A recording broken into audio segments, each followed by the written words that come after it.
పోతే నా మీద ఒట్టే. ఇప్పుడు నీ మీద ఒట్టు ఎందుకు వేసుకుంటున్నావు? మరి చెప్పా అంటే ఎవడు ఉరుకుతాను? ఏం లేదు పో. అబ్బా మీ ఆడోళ్ళు ఇంతగానే ఎందుకు సతాయించుకుంటారే నాకు అర్థమైతలేదు. అంటే ఎంతమంది సతాయించుకున్నారు నిన్ను? ఇగో కోపం తెప్పియకు. ఏమైందో సక్క చెప్పు, దానికి సొల్యూషన్ నేను చెప్తా. ఏం లేదు, నిన్న ఆడ చీరలు కొనేటప్పుడు మరి నువ్వు కొనుక్కో అని అన్నావా నన్ను?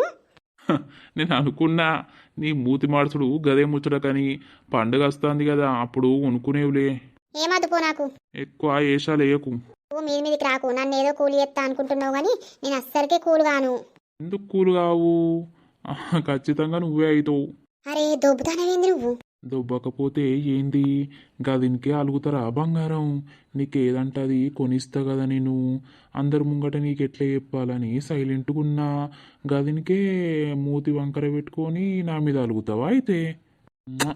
I love you. నువ్వు నాతోటి మాట్లాడకపోతే నా ప్రాణం ఆగుతుందా చెప్పు? నైట్ నుండి పిచ్చోన్ని అవుతున్నా, ఏమో మూతి మార్చుకొని పక్కకుంటావు. ఏలే నువ్వు ఏమో ఊకే మీద మీద కత్తావు, ఎవరన్నా చూస్తే ఎట్లుంటదిలే. చూడని ఏంది? ఎవరు రారు ఇప్పుడు. నాటకాలు ఏకు. ఎవరత్తరే ఇప్పుడు ఇటు? సారదండ్లే. ఓ లత, ఆగో గీమె గీడికచ్చి రోడ్డు మీద నిల్చొని నిద్ర పోతాంది. లత